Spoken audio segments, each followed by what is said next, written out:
तुम क्या जानो एक चुटकी भर सिंदूर की कीमत क्या होती है। इधर आ, मैं समझाता हूँ।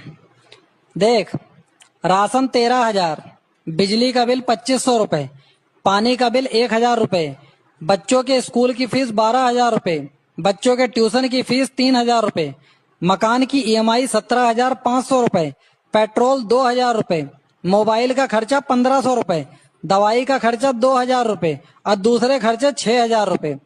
ये सब इसलिए कि तेरी मांग में एक चुटकी सिंदूर मैंने भरा था। कुल मिलाकर एक चुटकी सिंदूर की कीमत 60,000 रुपए महीना है, वरना 10,000 में आराम से मैं अपनी जिंदगी जी रहा था, समझी।